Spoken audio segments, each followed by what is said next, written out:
Hello everyone, एक बार फिर से आपके सामने हाजिर है एक नया टॉपिक लेके।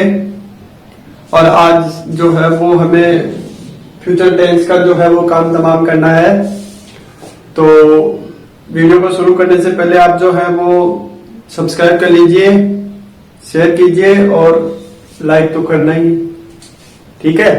तो चलिए आज का वीडियो शुरू करते हैं। और आज इसके जो रेस्ट ऑफ 2 पार्ट्स हैं, फ्यूचर परफेक्ट टेंस और फ्यूचर परफेक्ट कंटिन्यूअस टेंस, दोनों को ही आज हम एग्जांपल्स के साथ में कंप्लीट करेंगे, जिससे फिर अगला जो नेक्स्ट वीडियो होगा उसमें इसके बारे में, इसके जो चारों पार्ट्स हैं फ्यूचर के, उसके जो ट्रिक्स होंगे उनको हम कंप्लीट कर देंगे। तो हमारा जो टेंस वाला जो टॉपिक है वो नेक्स्ट वीडियो तक ऑलमोस्ट कंप्लीट हो जाएगा। तो थोड़ा जल्दी करेंगे क्योंकि अब ज्यादा कुछ इसके अंदर बचा नहीं है, ज्यादातर चीजें जो है वो आपको कॉन्सेप्ट क्लियर हो चुका है उसका। तो थोड़ा फटाफट अपन इन सब चीजों को देख लेते हैं। तो आप तैयार हैं? चलिए नेक्स्ट, परफेक्ट टेंस, फ्यूचर का परफेक्ट टेंस और परफेक्ट कंटिन्यूअस टेंस, दोनों को एक साथ ही देख लेते हैं। तो जैसा कि आप देख रहे हैं कि जो इसका आइडेंटिफिकेशन होता है परफेक्ट का और परफेक्ट कंटिन्यूअस का, दोनों यहां आपके सामने है। इफ यू रिमेम्बर, यदि आपको याद हो तो जब हमने प्रेजेंट परफेक्ट पढ़ा या पास्ट परफेक्ट पढ़ा तो ये चुका वर्ड जो है वो आपको नजर आया होगा।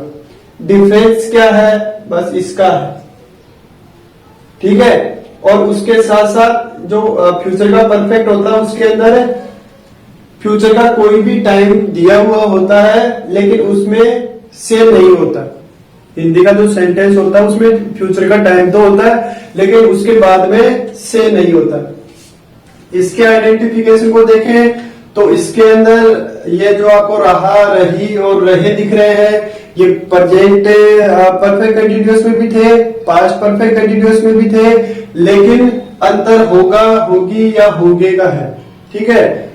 इसके अंदर फ्यूचर का टाइम होता है, उसके साथ में से जरूर होता है, क्योंकि जो परफेक्ट कंटिन्यूअस होते हैं उसमें समय के बाद में से डेफिनेटली होना चाहिए, तभी वो परफेक्ट कंटिन्यूअस होता है।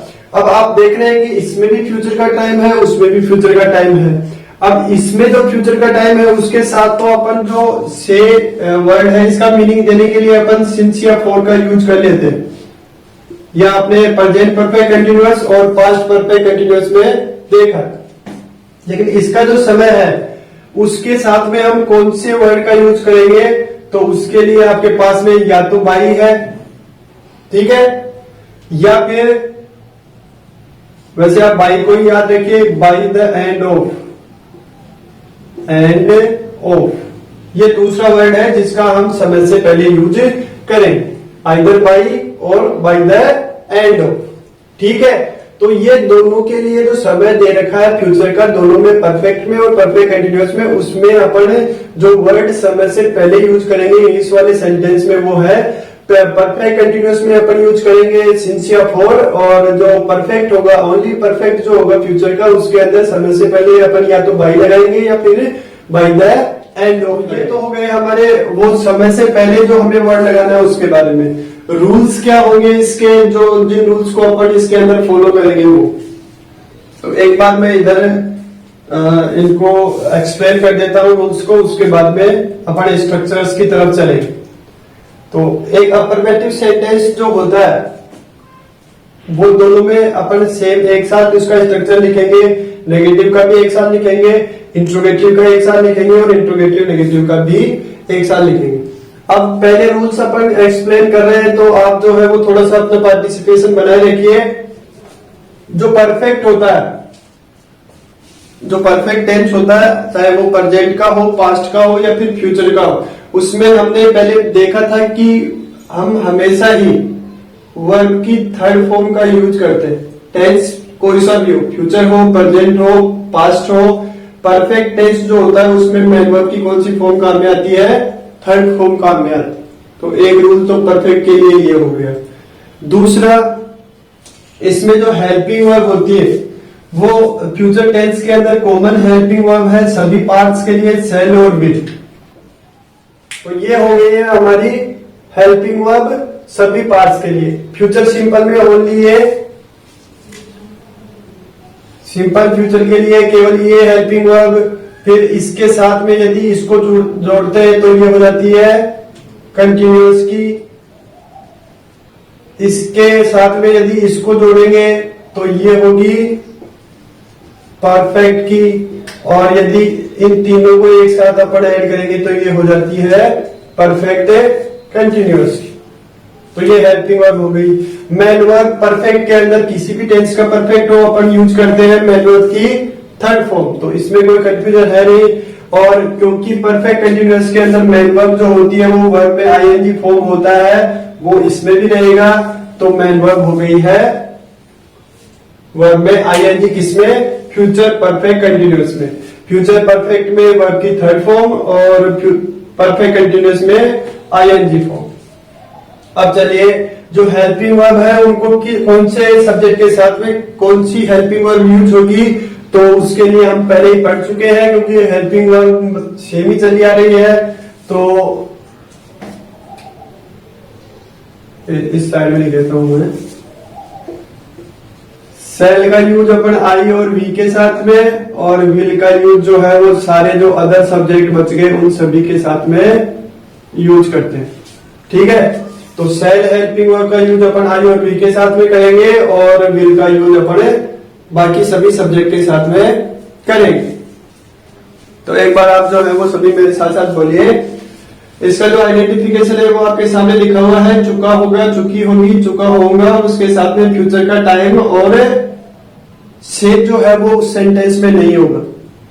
ठीक है, बोलो ऐसे फ्यूचर परफेक्ट कंटिन्यूअस होगा, इसका आइडेंटिफिकेशन हिंदी वाले सेंटेंस का होगा, रहा होगा, रही होगी, रहे होंगे, और उसके साथ में फ्यूचर का टाइम होगा, और उसके साथ में से डेफिनेटली होगा। तो ये तो हो गया आइडेंटिफिकेशन। उसके बाद में हेल्पिंग वर्ब जो है वो सेल और विल होती है सिंपल फ्यूचर की, सेल भी और विल भी होती है फ्यूचर कंटिन्यूअस की, सेल हैव और विल हैव होती है फ्यूचर परफेक्ट की, सेल हैव बीन और विल हैव बीन होती है परफेक्ट कंटिन्यूअस की। सेल जो है उसका यूज अपन आई और वी के साथ में करेंगे। किसके साथ में करेंगे? आई और वी के साथ में, जो कि फर्स्ट पर्सन के जो सब्जेक्ट है उनके साथ में यूज करेंगे, और बाकी सभी सब्जेक्ट के साथ में अपन विल का यूज करेंगे। चलिए फॉर्मूला बना लेते हैं दोनों का, और फॉर्मूला अफर्मेटिव सेंटेंस के लिए आपको पता है कैसे बनता है। सबसे पहले अपन क्या लिखते हैं? क्या लिखते हैं? सब्जेक्ट। तो सबसे पहले अपन लिखते हैं सब्जेक्ट, उसके बाद में अपन लिखते हैं एक अफर्मेटिव सेंटेंस में हेल्पिंग वर्ब। हेल्पिंग वर्ब हमारे पास में दो है, सेल और विल, और क्योंकि हमें फ्यूचर परफेक्ट का हेल्पिंग वर्ब या सेंटेंस बनाना है तो उसके साथ में अपन ये वर्ड जोड़ेंगे हैव। ठीक है, उसके बाद में हमें लिखनी होती है मैन वर्ब। मैन वर्ब का जो थर्ड फॉर्म है वो अपन हर परफेक्ट के अंदर यूज करते हैं। ठीक है, और उसके बाद में हमें लिखना है ऑब्जेक्ट के। एग्जांपल्स हम दोनों के एक साथ अगली स्लाइड में लिखेंगे, उससे आपको ज्यादा और एक्सप्लेन हो जाएगा। नेगेटिव के लिए हमें इसके अंदर एक नोट वर्ड जो है वो और ऐड करना है, वो हम ऐड करेंगे हेल्पिंग वर्ब के बाद में और मैन वर्ब से पहले। तो सेल, विल और नोट, हैव वर्ब की थर्ड फॉर्म और ऑब्जेक्ट। इंट्रोगेटिव के लिए, इंट्रोगेटिव का आपको पता है कि इसको हेल्पिंग वर्ब को पहले लिख देंगे तो सेंटेंस जो है वो इंट्रोगेटिव हो जाएगा। तो हमारा स्ट्रक्चर जो है वो ऐसा होगा, सेल और विल, सब्जेक्ट, हैव वर्ब की थर्ड फॉर्म, ऑब्जेक्ट और क्वेश्चन मार्क। WH वर्ड वाला बनाना होगा तो WH वर्ड, और रेस्ट ऑफ द सेंटेंस जो है वो क्या होगा? सेम। इंट्रोगेटिव नेगेटिव बनाना हो तो जो नेगेटिव का फॉर्मूला है इसमें से सेल और विल को सब्जेक्ट से पहले लिख दो, बाकी का सेंटेंस वैसा का वैसा रहेगा, लास्ट में क्वेश्चन मार्क लगा दो। तो सेल और will plus subject, note plus have verbs third form, object और क्वेश्चन मार्क। यदि सेंटेंस WH वर्ड वाला है तो हम क्या लिखेंगे, WH वर्ड सबसे पहले लिखेंगे, फिर सेल और विल लिखेंगे, और बाकी का जो सेंटेंस है वो सेम रहे। तो ये हमारे चारों प्रकार के सेंटेंसेस के लिए फॉर्मूले हो गए हैं, और ये हमने खुद ने बनाए हैं रूल्स की हेल्प से, और हेल्पिंग वर्ब का यूज कैसे करना है उसकी हेल्प से। देख लीजिए एक बार, जब तक आप एक्टिव नहीं रहेंगे, पार्टिसिपेशन नहीं करेंगे, तब तक मतलब अंडरस्टैंडिंग में आपको प्रॉब्लम्स आती रहेंगी। तो मेरे साथ साथ जैसे जैसे मैं लिखता हूँ आप लिखते रहिए, या फिर ध्यान से सुनकर बाद में इनको लिखने की प्रैक्टिस करेंगे तो इजीली अंडरस्टैंड हो जाएगा। चलिए अब हम लिखते हैं परफेक्ट कंटिन्यूअस के जो चारों प्रकार के सेंटेंसेज हैं उनके फॉर्मूले। परफेक्ट कंटिन्यूअस में जो अफर्मेटिव सेंटेंस होता है उसका जो स्टार्टिंग होता है वो सब्जेक्ट से सभी में होता है अफर्मेटिव सेंटेंस में। उसके बाद में हमें लिखनी है हेल्पिंग वर्ब, शैल और विल। इसके बाद में हमें लिखना है हैव, और उसके बाद में हमें परफेक्ट कंटिन्यूअस बनाने के लिए लिखना है बीन। शैल या विल, हैव, बीन, ये परफेक्ट कंटिन्यूअस की हेल्पिंग वर्ब होती है। उसके बाद में हमें लिखना है हेल्पिंग वर्ब के बाद में हमें लिखना है मैन वर्ब का ING फॉर्म। उसके बाद में हमें लिखना है ऑब्जेक्ट। उसके बाद में हमें लिखना है सिंस या फॉर, से का अर्थ देने के लिए। और in the end of the sentence हम लिखेंगे समय, और लास्ट में फुल स्टॉप। ये है आपका एक अफर्मेटिव सेंटेंस का फॉर्मूला। अब जैसा कि आपने परफेक्ट में देखा, यहाँ पे सेल है और विल हैव थे, तो हमने नोट कहाँ लगाया, सेल और विल और हैव के बीच में। तो जैसे इसका नेगेटिव बनाएंगे, नोट जो है वो इन दोनों के बीच में आएगा, तो हमारा सेंटेंस होगा सब्जेक्ट प्लस सेल और will plus not plus have, और रेस्ट ऑफ द सेंटेंस जो है वो रहेगा सेम। ठीक है। उसके बाद में यदि इंट्रोगेटिव बनाना चाहे तो हमने इंट्रोगेटिव सेंटेंस कैसे बनाया था, हेल्पिंग वर्ब को सबसे पहले लिखे, यानी सेंटेंस की स्टार्टिंग जो है वो किससे हो, सेल और विल से, फिर सब्जेक्ट, क्योंकि केवल इंट्रोगेटिव बना रहे हैं तो नोट लिखेंगे नहीं, हैव, बीन, और रेस्ट ऑफ द सेंटेंस जो है वो सेम। बस इसको हमें कहां लाना है पहले, और बाकी का जो सेंटेंस है वो सेम रहेगा, और लास्ट में क्या आएगा, लास्ट में आएगा इंट्रोगेटिव साइन, और नेगेटिव सेंटेंस में हम एंड में लिखेंगे फुल स्टॉप। इंट्रोगेटिव साइन नहीं लिखेंगे, क्या लिखेंगे, फुल स्टॉप। अब यदि सेंटेंस हमारा WH वर्ड वाला होगा तो WH वर्ड, और उसके बाद में बाकी का सेंटेंस सेम। यदि इंट्रोगेटिव नेगेटिव बनाना हो तो फिर हमें एक ही वर्ड और जोड़ना है, नोट, और नोट को हम कहा ऐड करेंगे, हैव से पहले। तो हमारा सेंटेंस इंट्रोगेटिव नेगेटिव के लिए हो जाएगा सेल will plus subject plus not plus have plus been plus verb में ING प्लस सिंसियर ऑब्जेक्ट, और उसके बाद में सिंसियर फॉर, और उसके बाद में टाइम और क्वेश्चन मार्क। यदि WH वर्ड वाला होगा तो इससे पहले अपन क्या लिख देंगे, WH वर्ड और लिख देंगे, बाकी का सेंटेंस जो है वो होगा। ठीक है, तो चलिए एग्जांपल्स देख लेते हैं एक बार। हमने आइडेंटिफिकेशन में पढ़ा कि चुका होगा, चुकी होगी, चुका होगा, उसके साथ में फ्यूचर का समय विदाउट से, मतलब से नहीं होगा, तो ये चुका होगा और ये फ्यूचर का समय। ठीक है, और इसमें कहीं भी से आपको दिखाई नहीं दे रहा। इससे पहले हमने ये भी देखा कि इसमें जो समय होता है उसके पहले अपन इंग्लिश वाले सेंटेंस में या तो बाय द एंड ऑफ लिखते हैं या फिर बाय लिखते हैं। तो वो यदि हमें समय दिया गया हो तो फिर इसी स्ट्रक्चर में अपन एक चीज और जोड़ेंगे, वो होगा प्लस बाई, और फिर होगा उसके बाद में समय।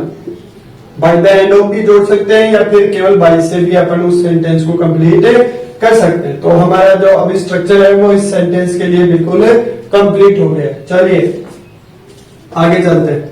तो इसका ट्रांसलेशन जब हम करेंगे तो सबसे पहले सब्जेक्ट लिखेंगे। सब्जेक्ट है हमारे पास में आई के साथ में अपन कौन सी हेल्पिंग वर्ब यूज करेंगे, सेल यूज करेंगे, क्योंकि सेल का यूज अपन आई और वी के साथ में करते हैं। उसके बाद में हमें लिखना है हैव। ठीक है। उसके बाद में हमें लिखना है मेन वर्ब की थर्ड फॉर्म, और समाप्त करने को कहते हैं फिनिश, और फिनिश की जो थर्ड फॉर्म होती है वो होती है फिनिश्ड। ठीक है, तो ये हो गया आई शैल हैव फिनिश्ड। फिर ऑब्जेक्ट क्या है, यह है कहानी, तो दिस स्टोरी। ठीक है, ऑब्जेक्ट हो गया हमारा। उसके बाद में हमें लिखना है बाई। उसके बाद में हम लिखेंगे वो समय, समय क्या है, Monday. I shall have finished this story by Monday. तो ये हमारे एक अफर्मेटिव सेंटेंस का ट्रांसलेशन हो गया। यदि हमें नेगेटिव बनाना हो तो मैं सोमवार तक यह कहानी समाप्त नहीं कर चुका होऊंगा। मतलब हमें इसमें एक वर्ड और जोड़ना है नहीं, और हमें इस इंग्लिश वाले सेंटेंस में एक वर्ड जोड़ना है, वो होगा नोट। नोट हम कहा जोड़ेंगे, शैल या विल के बाद में, तो यहाँ पे अपन इसमें क्या जोड़ देंगे, नोट। तो हमारा सेंटेंस जो है वो क्या हो जाएगा, नेगेटिव हो जाएगा।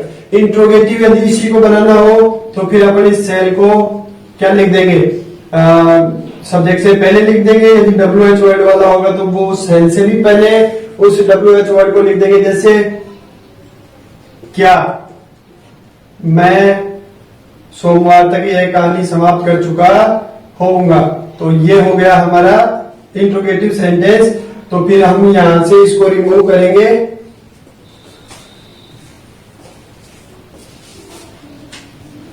शैल को यहां से रिमूव करके पहले शैल लिखेंगे और उसके बाद में क्या लिखेंगे, आई लिखेंगे। Shall I have finished this story by Monday, और क्वेश्चन मार्क। अब यदि इसी सेंटेंस को हम इंट्रोगेटिव नेगेटिव बनाना चाहें तो नहीं और लिख देंगे, और जो नोट है वो हम कहां लगा देंगे, हैव से पहले। तो हमारा सेंटेंस जो है वो क्या हो जाएगा, इंट्रोगेटिव नेगेटिव हो जाएगा। चलिए, तो उसके 4 प्रकार के सेंटेंसेस के हो गए एग्जांपल। इधर देखिए परफेक्ट कंटिन्यूअस के लिए, वह 10 बजे से क्रिकेट खेल रहा होगा, समय है और समय के बाद में क्या है, से, और रहा होगा, रही होगी और रहे होंगे होगा। तो ये आइडेंटिफिकेशन जो है वो किसका है, फ्यूचर परफेक्ट कंटिन्यूअस का है। ट्रांसलेशन कर लेते हैं। सब्जेक्ट है सबसे पहले ही, और ही क्यों है, क्योंकि यहाँ पे है रहा होगा। यदि रही होगी होता तो अपन सी लिखते। ही के बाद में अपन लिखेंगे हेल्पिंग और विल, क्योंकि आई और विल के अलावा, सॉरी, आई और वी के अलावा जो भी सब्जेक्ट है सभी के साथ में अपन क्या हेल्पिंग वर्ब यूज करते हैं, विल। उसके बाद में अपन लिखेंगे हैव। उसके बाद में हमें लिखना है बीइंग। उसके बाद में हमें लिखना है वर्ब का आईएनजी फॉर्म जो कि होगा प्लेइंग। ठीक है, उसके बाद में हमें लिखना है ऑब्जेक्ट। ऑब्जेक्ट क्या है, क्रिकेट। उसके बाद में हमें लिखना है सिंस या फॉर में से, तो एक स्पेसिफिक टाइम है, डेफिनेट टाइम है, पॉइंट ऑफ टाइम है, तो अपन क्या लिखेंगे, since 10 o'clock he will have been playing cricket since 10 o'clock। अब यदि नेगेटिव बनाना हो तो सेल और विल के बाद में नोट लगाएंगे। तो विल के बाद में अपन क्या रखेंगे, नोट और लिख देंगे। तो सेंटेंस जो है वो क्या हो जाएगा, नेगेटिव हो जाएगा। हिंदी वाले सेंटेंस में नहीं लिख देंगे तो हिंदी वाला सेंटेंस भी क्या हो जाएगा, नेगेटिव। अब यदि इसको इंट्रोगेटिव बनाना चाहे तो नहीं को हटाकर हम क्या लिख देंगे, क्या, और जो पूर्ण विराम है उसकी जगह अपन क्या लिख देंगे, प्रश्नवाचक चिन्ह लिख देंगे। और विल जो है उसको अपन कहा ले आएंगे, इससे पहले ले आएंगे, और जो क्वेश्चन मार्क ये फुल स्टॉप है उसकी जगह क्या लिख देंगे, इंट्रोगेटिव साइन लिख देंगे। ठीक है, और यदि इंट्रोगेटिव नेगेटिव बनाना हो तो क्या तो है ही है, इसमें नहीं और लिख देंगे, और ये जो विल यहां से हटेगा, यहाँ पे हमने लिख दिया नोट, और ही से पहले अपन क्या लिख देंगे, विल लिख देंगे। Will he not have been playing cricket since 10 o'clock। ठीक है, तो ये हो गए हैं हमारे परफेक्ट और perfect continuous tense, future tense. तो आज हमने फ्यूचर टेंस के सभी 4 पार्ट्स को एक्सप्लेन भी कर लिया है, अंडरस्टैंड भी कर लिया है अच्छी तरह से, और उसके जो भी एग्जांपल्स हैं, जो भी फॉर्मूले हैं, वो हमने क्रिएट करना और ट्रांसलेट करना भी सीख लिया है। जहां तक मैं सोचता हूँ फॉर्मूला क्रिएट करने में अब आपको किसी प्रकार की कोई दिक्कत नहीं होगी। इसके बाद में जो नेक्स्ट वीडियो होगा उसमें फ्यूचर टेंस की जो मतलब इजी ट्रिक्स हो सकती है आइडेंटिफिकेशन की या अप्लाई करने की, उसके बारे में डिस्कशन होगा। और उसके बाद में जो नेक्स्ट वीडियो बनेगा उसमें आप देखेंगे कि अभी तक हमारे जो टेंस के जो जितने भी वीडियो बन चुके हैं 29 या 30, उन सभी का जो मतलब समरी है वो एक वीडियो में हम सभी टेंसेज के बारे में कैसे जान सकते हैं। मतलब अब तक का जो सबसे मतलब मजेदार और जो जोरदार वीडियो होगा वो नेक्स्ट वीडियो के बाद वाला जो नेक्स्ट वीडियो होगा उसमें आपको देखने को मिलेगा। मतलब अभी तक हमने लगभग 30 वीडियो देख चुके होंगे जब तक ये टेंस वाला जो प्रोसेस है वो खत्म होगा। 31st जो वीडियो होगा उस 20 या 25 मिनट में, लंबा भी हो सकता है, पूरा जो हमारा टेंस का जो प्रोसेस है उसको उस 20 या 30 मिनट्स के अंदर समराइज करके वो जो उसके मतलब जो भी उसके इम्पोर्टेंट पार्ट्स जो है जिनसे हम उसको इजी वे में सीख सकते हैं बिना ज्यादा टाइम वेस्ट किए हुए, वो जो वीडियो है वो आएगा उसके बाद। लेकिन उससे पहले हमें ये सारी चीजें मतलब डिटेल में पढ़ना जरूरी था, तो हमने पढ़ लिया है। अब जो है वो आप उसको शॉर्टकट कह सकते हैं, ट्रिक कह सकते हैं, जो भी है वो बाद में in the end of this topic, वो जो लास्ट वाला वीडियो होगा इस टॉपिक का उसमें आपको देखने को मिलेगा। तो थोड़ा वेट कीजिए, इंतजार कीजिए, तब तक आप इन सभी चीजों को एक बार फिर से फोकस होकर, डिटरमाइंड होकर बिल्कुल एक बार रिवाइज कर लीजिए, रिकैप कर लीजिए और तैयार रहिए वो शॉर्टकट सीखने के लिए। ठीक है गाइज, अब आप कमेंट कर सकते हैं आपको वीडियो कैसा लगा, आपके लिए हेल्पफुल था या नहीं था, और लाइक शेयर और सब्सक्राइब करना नहीं भूलें, मोटिवेशन मिलता है उनसे। ध्यान रखिए अपना, इम्यूनिटी बूस्ट कीजिए और कोरोना से थोड़ा दूर ही रहिए। ठीक है, see you soon in the next video, till then goodbye, take care.